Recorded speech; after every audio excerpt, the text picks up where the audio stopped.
Welcome to Grounding Ascension, where we explore the process of activating and integrating our I Am presence. I am your host, Celeste Glus. Aloha and welcome back to Grounding Ascension. This is the start of a 3-part series that I am calling Foundations to Awakening and Activating Your Soul Journey. So if you heard my intro episode, I mentioned 3 very specific things that have been a big part of my journey in this spiritual awakening leading into the ascension process. And today we're going to be focusing on specifically what is spiritual sovereignty and reclaiming our gifts, specifically at this time of the global awakening and sacred, as I'd like to say, pause. So there's no doubt about it. There is a massive global awakening in the midst of what I like to call a sacred pause that I have noticed is coming on and off since the beginning of what we are calling the COVID virus a few months back, beginning around March. I live in Hawaii, and that's more or less when we started to feel the effects of this. And I call it a sacred pause because every time that I look out into the world, I also look into my world, into the inner world that actually exists in all of us. And there is always a reflection, no doubt about it, with what happens on the external and what is actually happening on a very internal place, on a very internal dimension that we can call like the templates of our humanity, of the building blocks, if you can say, of what we're made up of, right? Some of us can refer to it as DNA or consciousness or the divine spark that runs through life.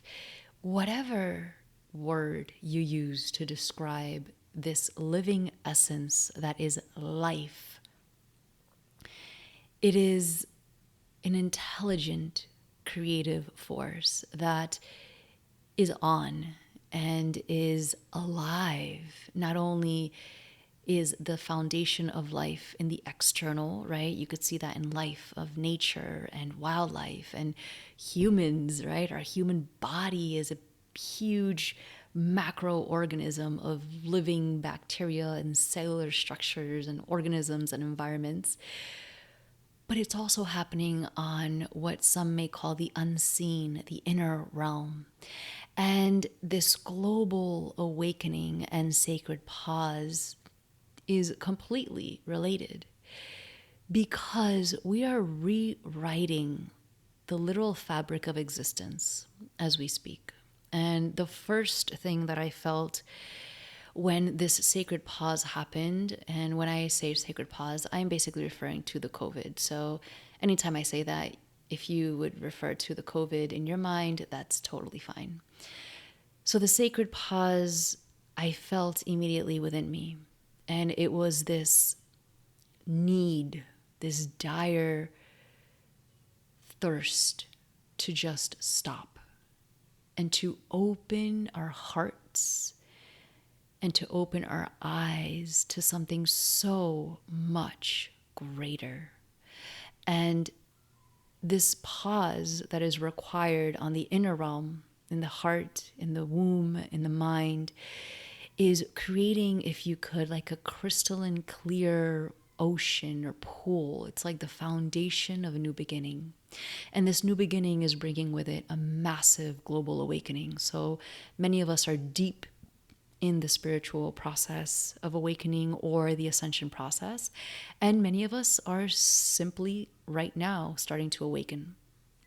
And so wherever we are in that process, it's important to note that at this time, it is extremely relevant to understand that we are living the transformation. And if we can't open our eyes to the importance of that, then it's going to be a very hard time. But if you can realize that there's a massive global awakening happening, and it's because there needs to be a sacred pause. It's because the emptiness is where we are led to when we need to redesign our infrastructure, when we need to move around the pieces of the playing board to create the new. So if you can think about it this way, we're in a constant go, go, go society. It's so hard to find quietude, to create a sacred space in your life from moment to moment. This is why people go to Vipassana meditations and retreats, right? They actually need to step away from their lives to create solitude and quietness. And I get it. It's not easy. We do live in a very technologically driven, consumer driven, attention focused world. And yet, as the outer world gets louder, I notice and I keep coming back to the lesson of come back to the inner stillness. And I feel that a lot of my work is coming deeper into this place. So, this global awakening that's happening is requiring us to create a sacred pause within. And it is so profound. It is literally the foundation of the shift that we are living as a global humanity. So there's really no better time to be awakening than now, right? I mean, there's a global mess happening for sure, but the global mess is what we need to really peel the layers back and open our eyes. And yeah, it's messy and it's tough, you know? Nobody said it was easy. The spiritual awakening process is not easy. The ascension process is not easy. Just simply living change in your life is not easy, right? I mean, think about the most profound shift that you've experienced in your life right now. Like that before and after moment where you can immediately say, on this date or when I was this old or after this experience, I was never the same person. I'm giving you a moment to get there. And now, tell me, how did it feel? Was it easy? How long did it take for you to ride that transformation? Did you get up the next day and get over it? Or did it take you days, weeks, months, or maybe years? My spiritual awakening took me years to integrate, and it only went deeper when I thought, this is it. It can't get deeper, and it would only get deeper. And that's what we're living as a global collective. We're being asked to really live these transformative times. And yes, it takes a lot, but I feel sometimes that we as a society have become a little bit weak. We become weak, and it's very easy for us to play the blame game and point the fingers and not take responsibility for the things that are happening in the external.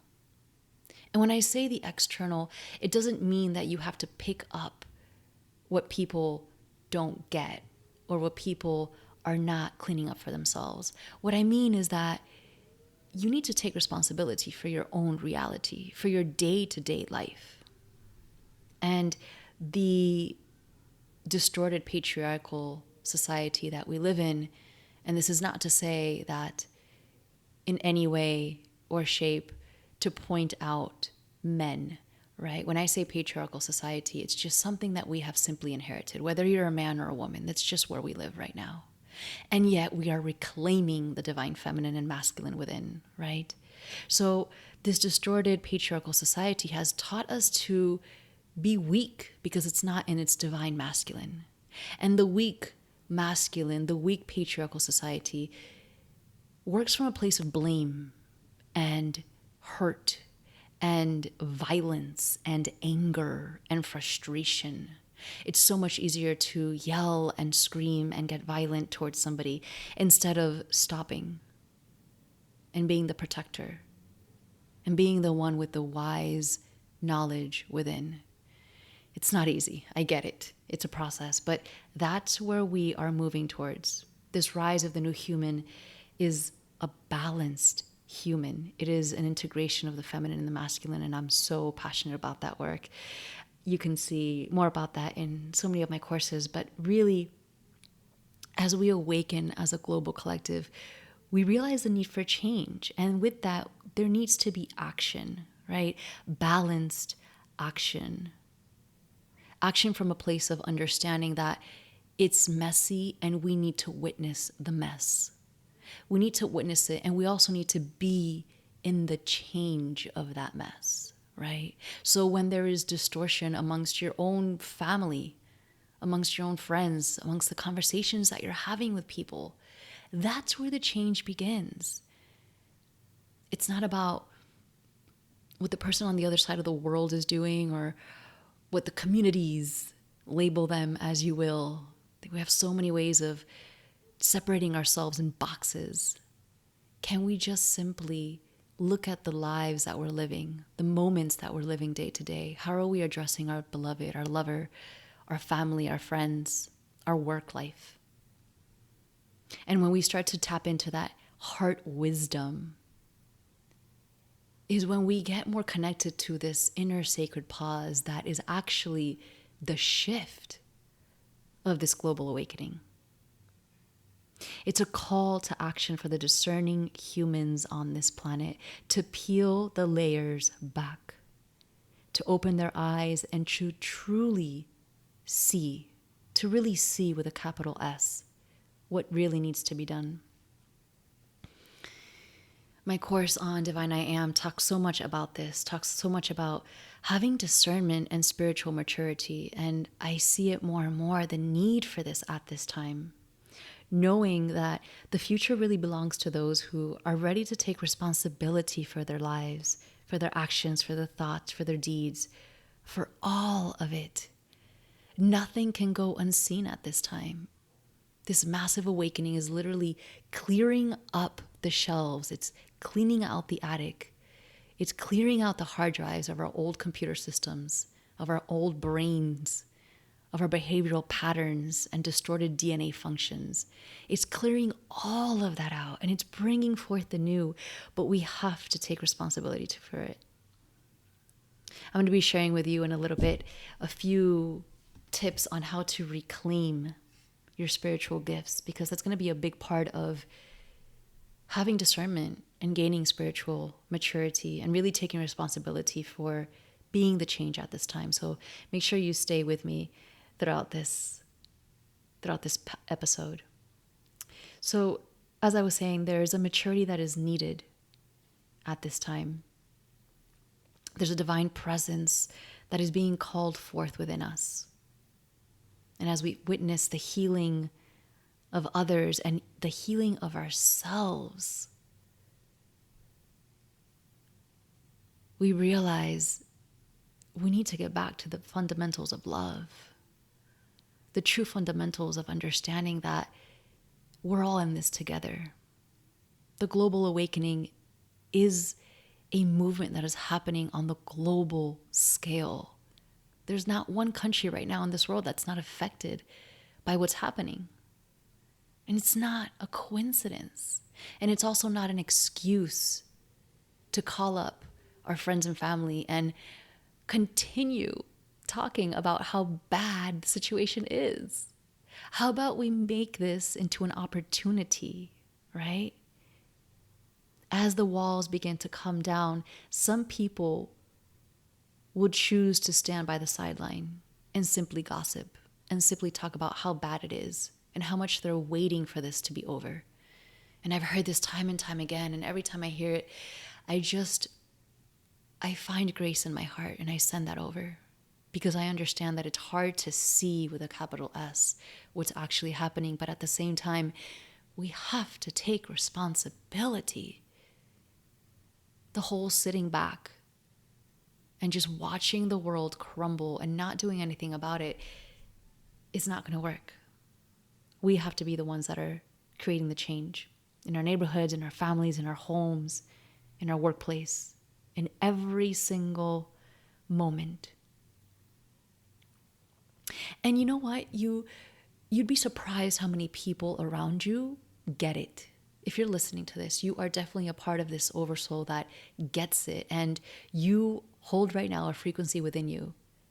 And that frequency is automatically, by quantum mechanics and by quantum physics, it's being shared. It's so cool. One of the things that I learned through human design is that as the other side of the world sleeps, it picks up on our brainwaves, on our conditioning, or on our belief systems. So this thing that we think that we're separate and our actions will go unseen is completely bogus. Everything counts. And so you'd be surprised how you, by simply listening to this, or by simply understanding that the next time you want to react, you simply stop, breathe, and tune into your heart, you choose to do something different. You now, by quantum effect, are affecting so many people, not only in your immediate surrounding, but on the other side of the planet. That's empowering. And so when you realize that, can you really tell me that you have no role in the change? You can't just wash your hands clean. It's no more. It's no longer that time. And there's so many people around you that are living this and they are so scared to speak of it. So I challenge you a little bit. And yeah, I challenge you to speak about this with people around you and see what their reaction is. And maybe they close off, maybe they're scared, maybe they don't want to give their opinion, and that's okay. But I have a feeling that you'll spark something within them. And at some point, the conversation will be had. I was scared for 7 years to speak about this process that I've lived. And it's one of the reasons why I began this whole process of my work by writing a book, because I didn't have a language, I didn't have words, I didn't have the vocabulary, neither did I have my throat chakra activated enough to speak my truth, which is one of my karmic lessons, according to the Akashic Records, to actually understand that our voices, our words are so powerful.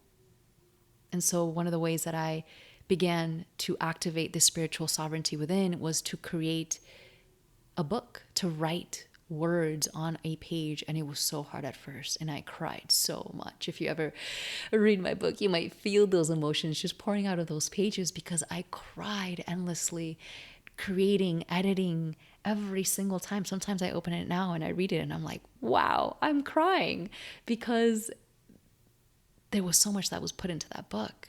Because I know what it feels like to be scared. And this is what spiritual sovereignty is about. It's about reclaiming our gifts as human beings, as divine cosmic souls on this planet.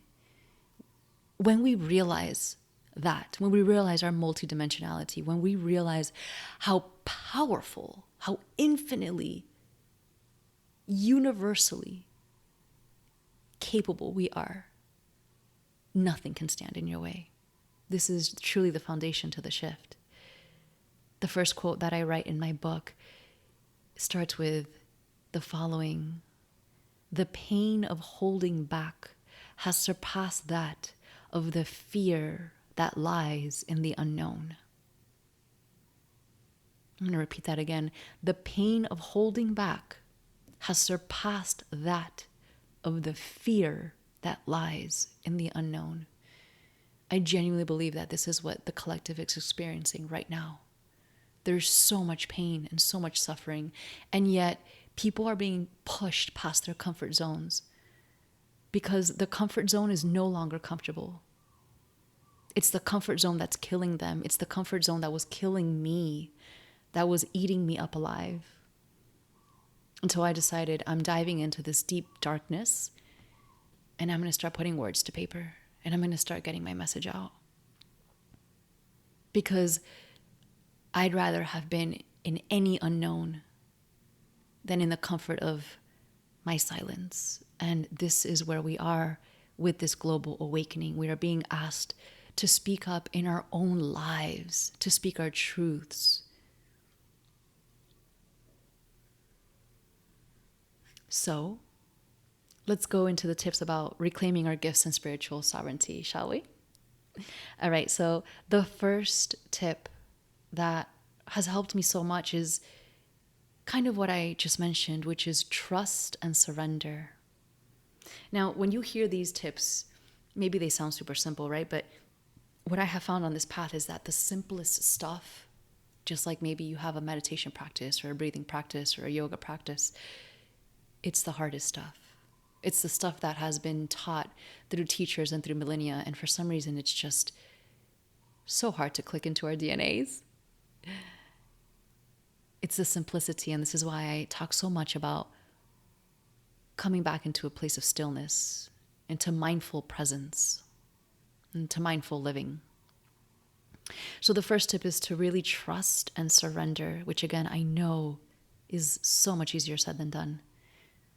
You have to reawaken that childlike essence within you, where less is more and judgment simply no longer exists. It's truly the only way. I was speaking to a friend the other day, and she was in the middle of a move, and it was a huge move. She had 2 little girls, little babies, one newborn, one is about 5 years old. And she was telling me how everything was just such a chaos. And the simple conversation that came out of that was, who cares? I mean, do your 2 little girls actually care right now? Are they going to think less of you as a mother because it's so chaotic and their rooms are a mess and there's boxes everywhere? That's kind of the situation where we are right now, right? There's all this chaos and all this craziness happening, but you know what? Who cares? Can we just be truthful to ourselves and figure out what's happening in our hearts, what's happening in our lives, and how we're actually showing up? So to really, again, peel back the layers and be able to see truly what we're living and how we're showing up in our lives. And be able to trust and truly surrender to this greater process that's happening. And when I find that the more that I trust and the more that I surrender to this greater path, which there's so much to that, right? I mean, we can go on and on about all of these tips. But the more I trust and surrender, the more I realize that this is actually activating more and more and more layers of me. The ancient wisdom, the inactive DNA, all of that is turning on. Because as we trust and surrender, we come into the subconscious. We come into that sacred divine feminine within all of us.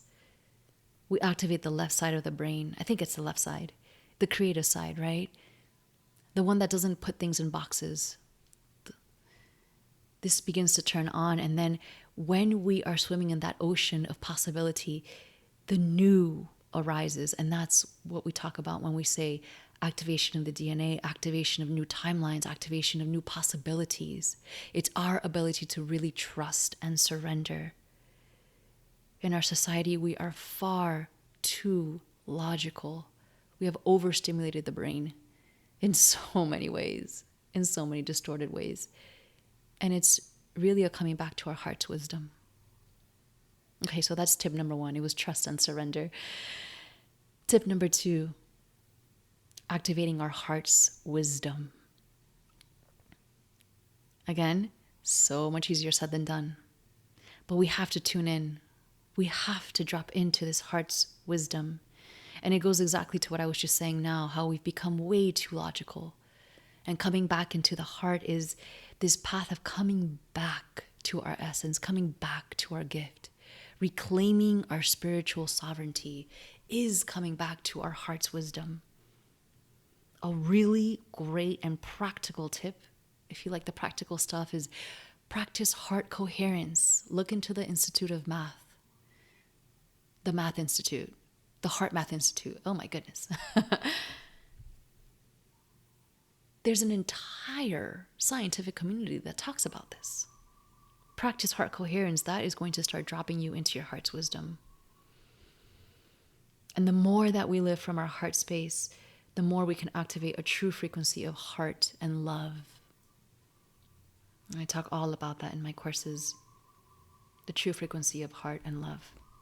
And so the third tip, probably my favorite at this time most specifically, is to disconnect to connect. And it goes back to what I originally said, the sacred pause that started around March time, and now I feel it even more with this Lion's Gate, this need for a sacred pause within. It doesn't mean we're stopping. It doesn't mean we're not showing up in our life. No, it actually means that we are showing up 1,000 times stronger.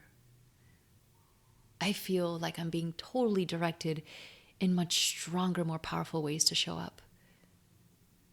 Very different ways than before, but I have to disconnect in order to reconnect. In order to reconnect to this heart wisdom, in order to reconnect to the ability to trust and surrender, in order to reconnect to the spiritual sovereignty, to reclaim my gift. So I challenge you to disconnect in order to connect. I created a whole 3-day challenge. It's totally free. It's on my website. Just go under the resources page, free resources, and you'll see a 3-day mindful balance challenge.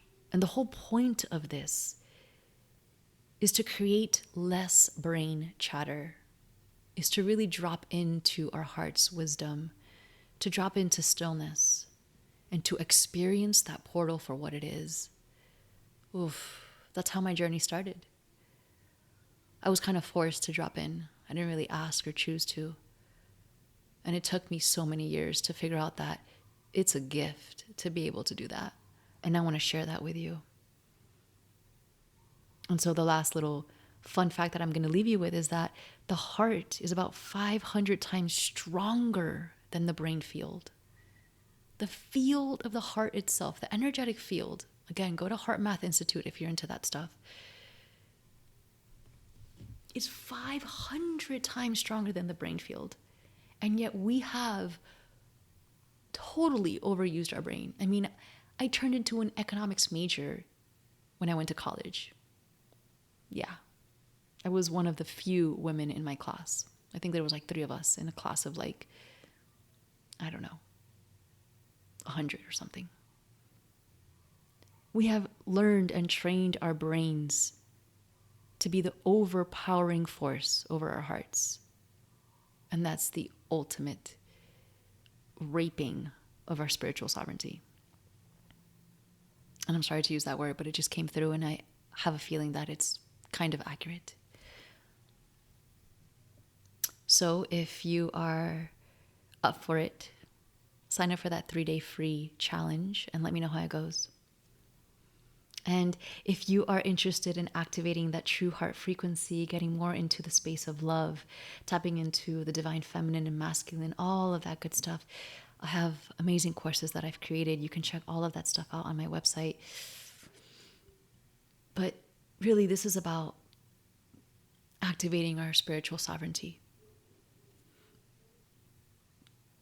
coming back to our gifts. And that's what's really going to make the difference in this global shift that we're experiencing, this global awakening. And so with that, I think I'm complete. And I cannot wait for the next episode to hang out. Until then, mahalo for listening. So many blessings.